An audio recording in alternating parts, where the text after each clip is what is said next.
हृदय से लगा करके मैया बड़ी प्रसन्न हो गई। अरे मेरे लाल, अरे मेरे सुत, खूब पुचकारने लगी।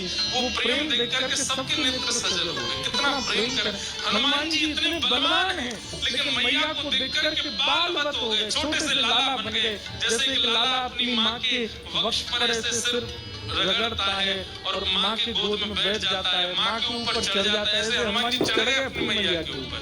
और ये श्री अंजनी मैया एक बालवत जैसे लाला को प्रेम करती है, ऐसे हनुमान जी को हृदय से लगा खूब पुचकार रही। हनुमान जी के नेत्र सजल हो गए, राम जी के नेत्र सजल हो गए देख करके अंजनी मैया के प्रेम को। अब मैया बोली, लाला चलो उतरो, देखो ठाकुर जी आए, कुछ सामग्री बनाऊं, कुछ पधराऊं उनको।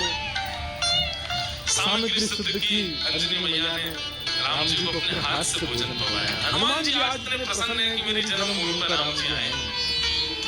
देखो हनुमान जी का एक गुण देखा आपने, हनुमान जी ने जिद नहीं की राम जी से कि मेरे घर चल, राम जी खुद गए। यही होना चाहिए भक्त का स्वरूप। अपने गुरु से, अपने आचार्य की, उनकी इच्छा है जहां वहां चले, अपनी इच्छा से। अंजनी मैया ने प्रसाद आदि की बात पूछा, कैसा आपकी लंका में जो युद्ध, उसकी चर्चा तो बहुत सुनी, पर आप लोग खुद अपने मुख से बताइए कि वहां कैसा क्या रहा। हनुमान जी महाराज बोले, मैं बताऊंगा पूरे लंका कांड तो मैं सुनाऊंगा।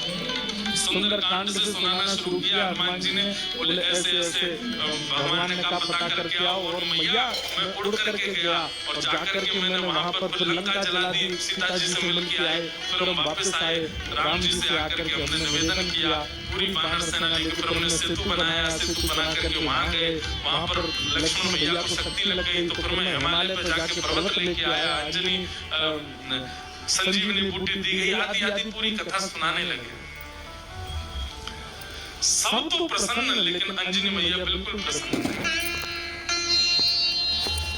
सीता जी ने कहा, माँ श्री हनुमान जी के इस ऐश्वर्य को सुनकर के आपको प्रसन्नता नहीं हुई?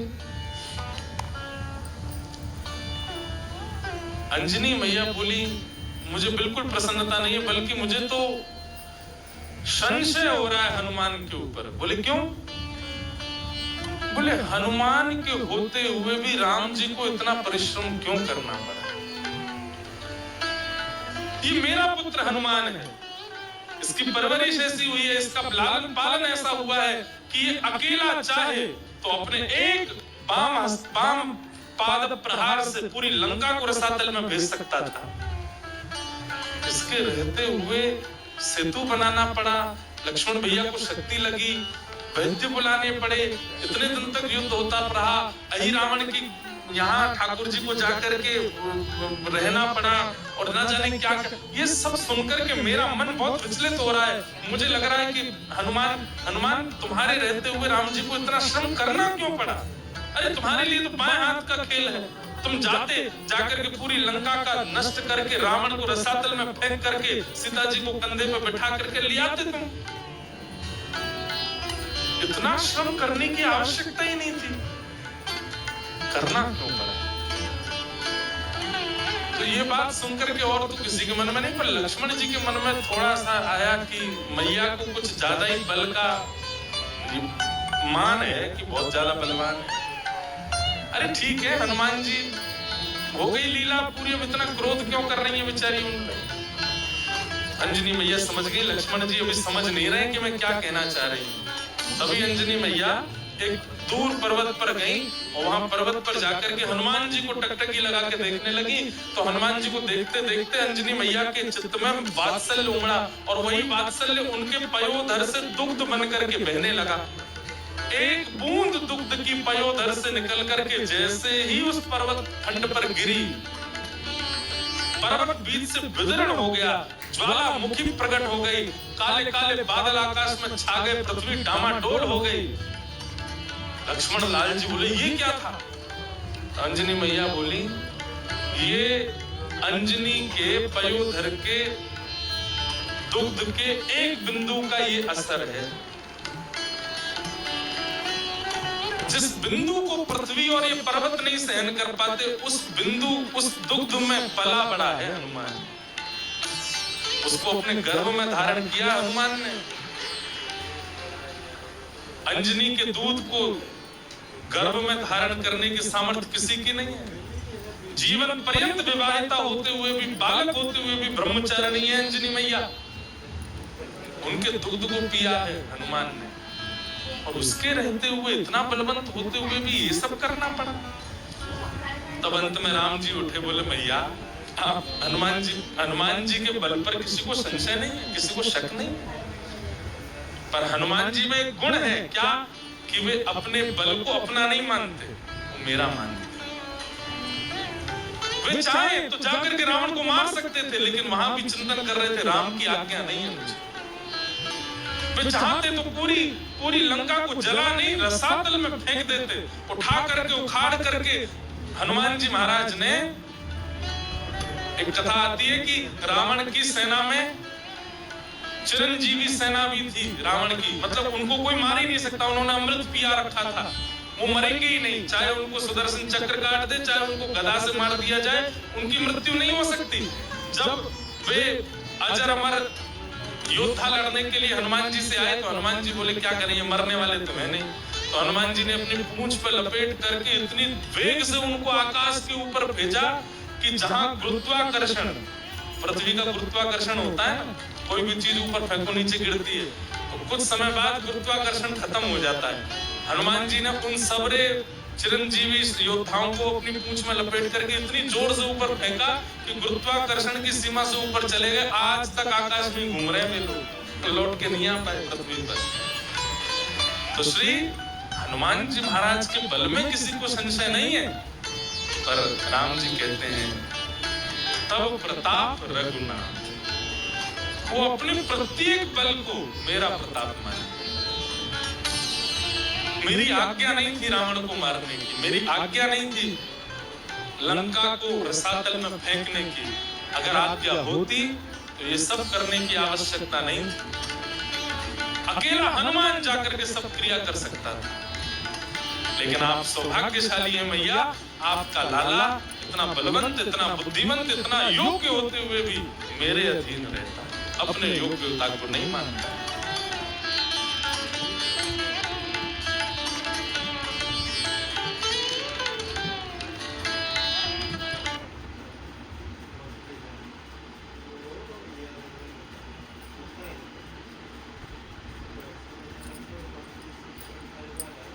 कहीं भी हनुमान जी के सानिध्य में कथा होती है तो हम सबसे एक बात निवेदित करते हैं कि श्री हनुमान जी महाराज को सिंदूर चढ़ाया जाता है।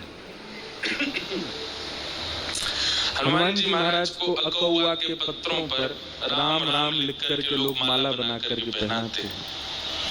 श्री हनुमान जी महाराज को गदा अर्पित की जाती है, हनुमान जी को लड्डू के भोग लगाए जाते हैं।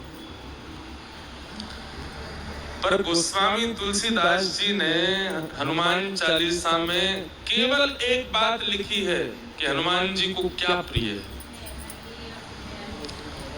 प्रभु चरित्र सुनवे को रसिया, राम लखन सीता मन बसिया। किसी को बहुत ध्यानपूर्वक सुनिएगा, किसी व्यक्ति को जलेबी बहुत प्रिय है और आप जब उसके पास जाते हो तो लड्डू ले जाते हो या रबड़ी ले जाते हो, कलाकंद ले जाते हो, मोहन थार ले जाते हो, बालूशाही ले जाते हो। मुंह में पानी तो नहीं आ गया आपके, इतनी मिठाई के नाम ले दिए हमने। पर सामने वाला आपकी सहजता और आपकी लाई हुई वस्तु को स्वीकार तो करेगा, प्रसन्नता से रख लेगा। हाँ, अरे वाह भैया लड्डू लाए, धर दो। लेकिन यदि उसकी प्रिय वस्तु आप लेकर के जाएंगे तो वो रखेगा नहीं, तुरंत खोल करके उसको चख लेगा। अच्छा जलेबी लाओ भाई, अरे गरम गरम है, अभी पा लेते। चाहे उसका पेट भरा हो, चाहे वो कितना भी तृप्त क्यों ना हो, उसकी प्रिय वस्तु उसके सामने प्रस्तुत करोगे तो तुरंत लेगा। हमारा और भावों से कोई विरोध नहीं है। आप ऐसा मत सोचना कि हम हनुमान जी की अन्य सेवा के लिए मना कर रहे हैं। कई जगह वर्णन है कि ऐसे ऐसे हनुमान जी को रिझाओ, हनुमान जी के सामने ये करो, ऐसा करो, ये उपाय करो, आदि आदि सब ठीक है। पर वही बात है कि आप अन्य उपाय करोगे तो हनुमान जी महाराज उस उपाय को लेंगे, रख देंगे। कभी जैसे हम फ्रिज में रख देते हैं मिठाई, कुछ दिन बाद चख के देखते हैं,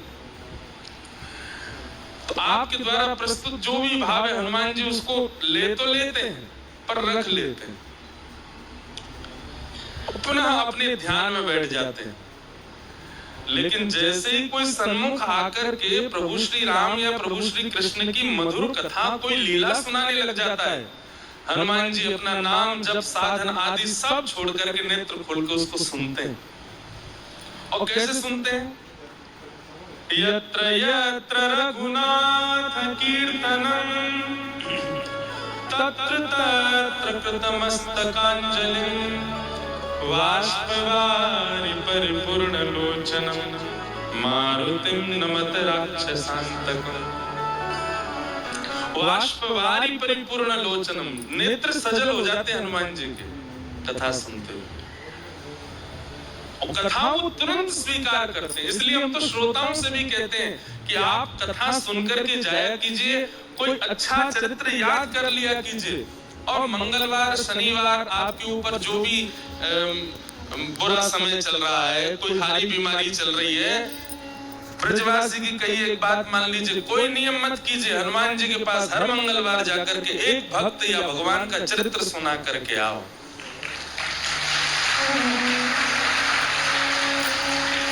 महाराज 108 सोमवार, वो क्या बोलते हैं, 108 मंगलवार, 11 मंगलवार आदि आदि, ये सब क्रम है कि जाओ हनुमान जी के पास जाके चोला चढ़ाओ, ये करो, तुम्हारे आर्त दूर हो जाएंगे। हम कह रहे हैं 108 मंगलवार में जो फल मिलेगा ना, वो एक मंगलवार में कथा सुना दो हनुमान जी को, उसी से प्रसन्न हो जाएंगे। इतने रसिक हैं हनुमान जी कथा के। लेकिन हम सारे साधन करते हैं हनुमान जी को रिझाने को, वही नहीं करते जो हम सब रोज गाते हैं, हनुमान जी के सामने ही गाते हैं। जब हम कहते होंगे ना प्रभु चरित्र सुन वे को रसिया, हनुमान जी कहते हैं तो पता है तो क्यों नहीं सुनाता मुझको।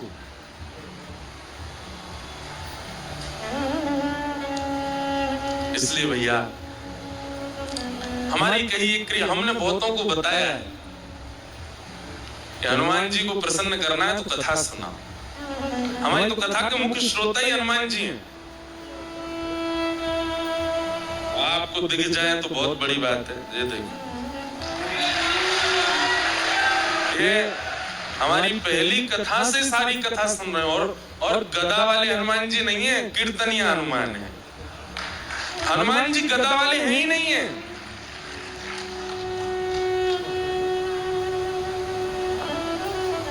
गदा पर अगर दृष्टि जा रही है तो इसका मतलब आप हनुमान जी का प्रभाव देख रहे हो। पर हनुमान जी का अगर स्वभाव खोजो, हनुमान जी के हृदय में झांक करके देखो, तो हनुमान जी गदा तो उठाते ही नहीं है, बहुत कम।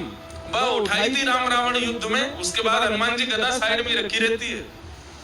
हनुमान जी के हाथ में तो करताल रहते हैं, कीर्तन करते हैं। हनुमान जी के हाथ में तो वीणा रहती है, हनुमान जी वीणा बजाते हैं।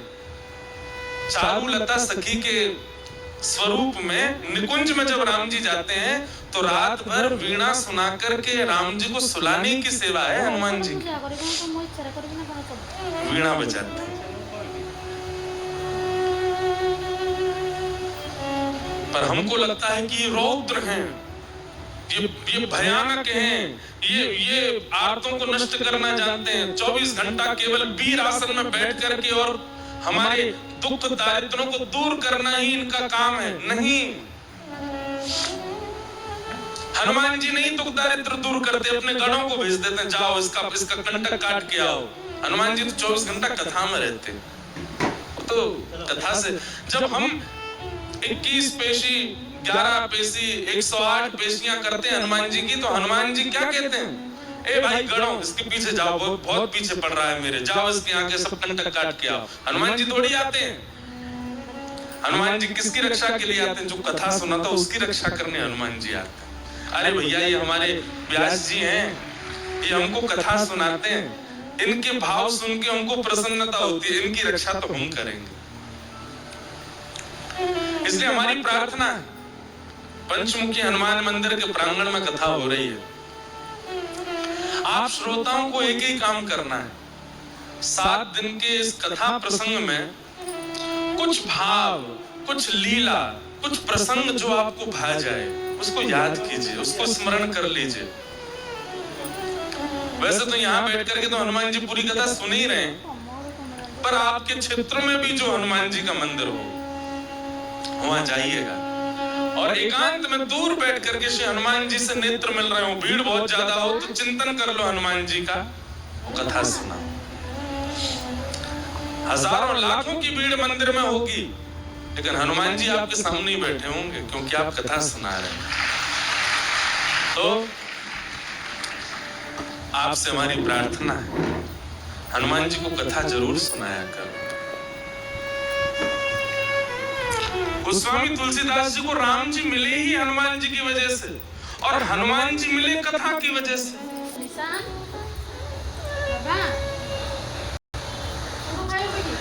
गोस्वामी तुलसीदास जी एक वृक्ष में रोज जल डालते थे अपने नित्य क्रम में, तो उस जल पर कोई ब्रह्म प्रेत रहता था, और प्रेत 12 वर्ष के बाद जब मुक्त हुआ, गोस्वामी जी के चरण पकड़ लिए, बोले आपने मुझे मुक्त कर दिया, मैं जाते जाते कुछ वरदान देना चाहता हूँ, मांग लीजिए। गोस्वामी जी बोले हमको राम जी से मिलवा दो। प्रेत बोला राम जी से मिलवाने की सामर्थ्य मेरी होती तो मैं प्रेत क्यों होता। गोस्वामी जी बोले कुछ तो करो, क्योंकि तुम मानव नहीं हो, प्रेत हो, तुम्हें कुछ तो पता होगा ठाकुर जी के बारे में। तो वो प्रेत कहता बोले हाँ, जिनके मारे हम प्रेतों के प्राण निकलते हैं उनका पता हमको रहता है। कौन? हनुमान जी। वो कहाँ घूम रहे हैं, कहाँ बैठे हैं, क्या कर रहे हैं, ये हम सब प्रेतों को पता होता है। वो आपको राम जी से मिलवा कर दिया, मैं जाते जाते कुछ वरदान देना चाहता हूँ, मांग लीजिए। गोस्वामी जी एक वृक्ष में रोज जल डालते थे अपने नित्य क्रम में, तो उस जल पर कोई ब्रह्म प्रेत रहता था, और प्रेत 12 वर्ष के बाद जब मुक्त हुआ, गोस्वामी जी के चरण पकड़ लिए, बोले आपने मुझे मुक्त कर दिया, मैं जाते जाते कुछ वरदान देना चाहता हूँ, मांग लीजिए। गोस्वामी जी बोले हमको राम जी से मिलवा दो। प्रेत बोला राम जी से मिलवाने की सामर्थ्य मेरी होती तो मैं प्रेत क्यों होता। गोस्वामी जी बोले कुछ तो करो, क्योंकि तुम मानव नहीं हो, प्रेत हो, तुम्हें कुछ तो पता होगा ठाकुर जी के बारे में। तो वो प्रेत कहता बोले हाँ,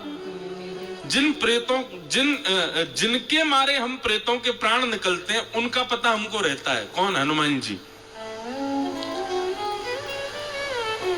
वो कहाँ घूम रहे हैं, कहाँ बैठे हैं, क्या कर रहे हैं, ये हम सब प्रेतों को पता होता है, और वो आपको राम जी से मिलवा सकते हैं। तो फिर गोस्वामी जी बोले वो कहाँ हैं आजकल? बोले अरे वो रोज आपकी कथा सुनने आते हैं, 80 घाट पर जब आप कथा करते हैं तो जितने श्रोता आते हैं उनमें हनुमान जी भी आते हैं। रुग्ण सी अवस्था होगी, वृद्ध सा भेष है, उनके पास कोई बैठता भी नहीं है, उनको देख के ऐसा लगता है ना जाने कितने दिनों से नहाया नहीं व्यक्ति, वो बड़ा दीनहीन सा पीछे बैठ के कथा सुनता है आपकी। बोले हाँ, बोले वही हनुमान जी हैं, पकड़ लो चरण।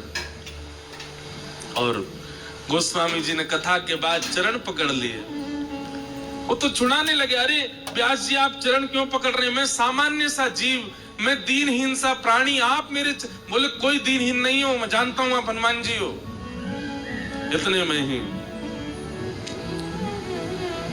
आहा श्री हनुमंत लाल प्रकट हो गए, और प्रकट होकर के गोस्वामी जी को हृदय से लगा लिया, नेत्र सजल हो गए। गोस्वामी जी बोले हनुमंत लाल आप इतने दिन से कथा सुनने आते, मैं रोज आपको देखता, आप पीछे आकर के बैठ जाते, कोई आपका स्पर्श भी नहीं करता था, कोई आपके पास बैठता भी नहीं था।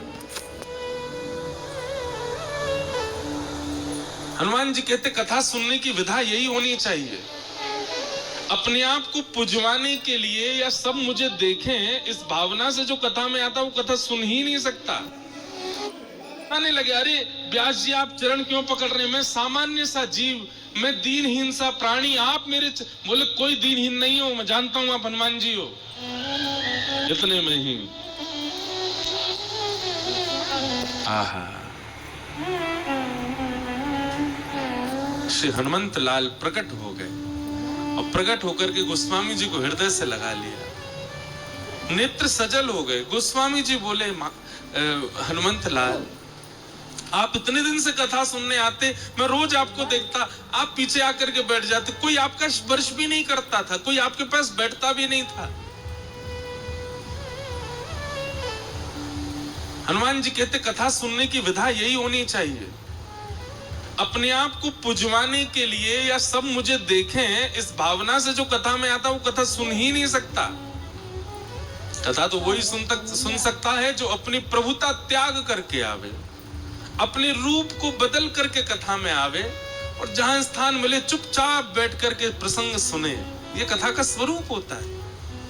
अब मैं इस रूप में आऊं तो मुझे कथा कौन सुनने देगा? सब मेरे पांव पकड़ लेंगे, इसलिए मैं रूप बदल करके आता। गोस्वामी जी, आपने बड़ी सुंदर सुंदर कथाएं सुनाई, मैं तो नित्य सुनता हूं आपको। आज आप दक्षिणा ले लीजिए, हमने कथा सुनी है आपसे, कोई दक्षिणा बताइए। बोले, दक्षिणा में केवल राम जी दे दो हमको, ये बता दो राम जी कहां मिलेंगे। तब हनुमान जी ने पता बताया, बोले चित्रकूट जाइए और श्री चित्रकूट में आपको रघुनाथ जी के दर्शन हो।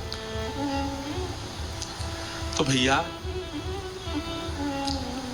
हनुमान जी केवल संकट हरण नहीं है, हनुमान जी केवल पीड़ा निवृत्ति करने वाले नहीं है, हनुमान जी केवल हमारे आर्तों को दूर करना जानते हैं, यही उनका काम नहीं है।